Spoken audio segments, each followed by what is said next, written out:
One of the first things PHAs in designated small area FMR areas should do is estimate the financial effects of moving from metro area FMRs to small area FMRs.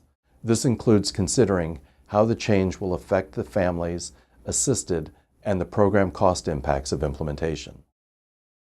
The transition from metro area FMRs to small area FMRs may result in lower payment standards and therefore lower subsidy amounts in the lower cost zip codes. Current voucher families who are living in these zip codes are likely to be affected by the implementation of small area FMRs. PHAs should develop internal procedures to monitor rent burdens in order to make informed decisions regarding PHA discretionary policies and payment standards. The implementation of small area FMRs will certainly have an impact on program budgets and HAP expenditures.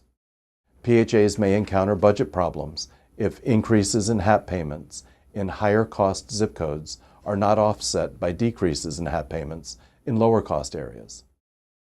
HUD's two-year forecasting tool looks at how much money a PHA has to spend and how much money it has spent or is projected to spend, and calculates the difference.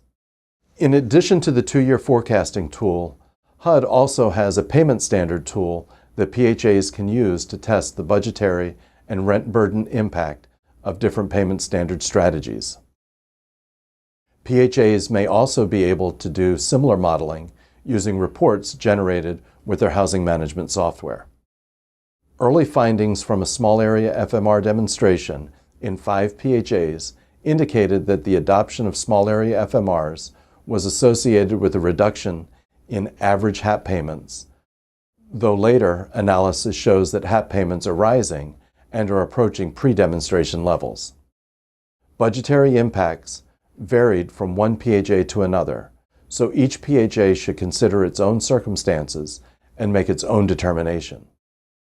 In addition, the demonstration PHAs did not have the option of adopting a long-term hold harmless policy for families under HAP contract in lower cost areas where payment standards declined, which, if adopted, would have likely affected the budgetary outcomes. The availability of such protections may mean that per unit costs are more likely to increase with formal implementation of small area FMRs than they were during the demonstration. It should be noted that generally when HAP payments decline in demonstration PHAs, it was a result of reduced subsidy payments due to reduced payment standards rather than, say, increased incomes.